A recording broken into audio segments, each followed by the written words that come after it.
ते केंद्र आहे. ऐकूया ठळक मराठी बातम्या. आकाशवाणी नागपूर, धैर्यशील मेश्राम आपल्याला ठळक बातम्या देत आहे. विधान परिषदेच्या निवडणुकीसाठी भंडारा गोंदिया मतदारसंघासाठी महायुतीकडून भाजपचे अविनाश ब्राह्मणकर यांनी तर काँग्रेसकडून प्रफुल्ल अग्रवाल आणि दिलीप बनसोड यांनी अर्ज दाखल केले. वर्धा गडचिरोली चंद्रपूर मतदारसंघासाठी काँग्रेसच्या शैलेश अग्रवाल यांनी उमेदवारी अर्ज दाखल केला. यवतमाळमध्ये काँग्रेसचे साहेबराव कांबळे यांनी उमेदवारी अर्ज दाखल केला, तर नागपूर मतदारसंघासाठी काँग्रेसच्या अतुल लोंढे, दिनेश ढोले आणि भारतीय जनता पक्षाचे उमेदवार राजीव पोद्दार यांनी उमेदवारी अर्ज दाखल केले. या निवडणुकीसाठी 22 जून रोजी मतदान होणार असून त्याच दिवशी मतमोजणी होईल.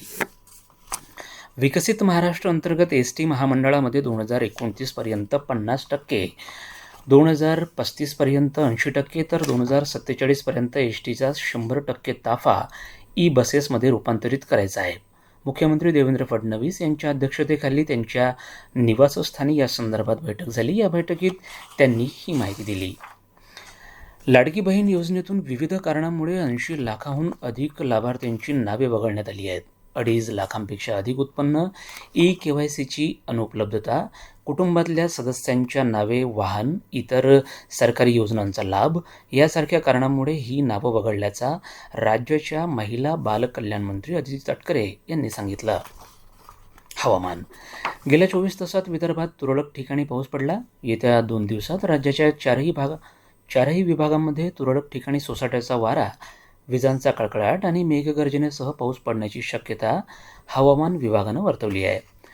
व्यावसायिक वापरासाठीच्या सिलेंडरच्या दरामध्ये वाढ झाली आहे, मात्र घरगुती वापरासाठीच्या गॅसच्या दरात बदल झालेला नाही. 19 किलो वजनाचा सिलेंडर मुंबईत 43.5 रुपयांनी महागला असून त्याची किंमत 3,067 रुपये 50 पैसे इतकी झाली आहे. 5 किलोग्रॅम वजनाच्या छोट्या गॅस सिलेंडरच्या दरात 11 रुपये वाढ झाली आहे. याबरोबर हे ठळक बातमीपत्र संपलं. या पुढील ठळक बातमीपत्र उद्या सकाळी 10:58 विविध भारतीवरून प्रसारित केलं जाईल. नमस्कार.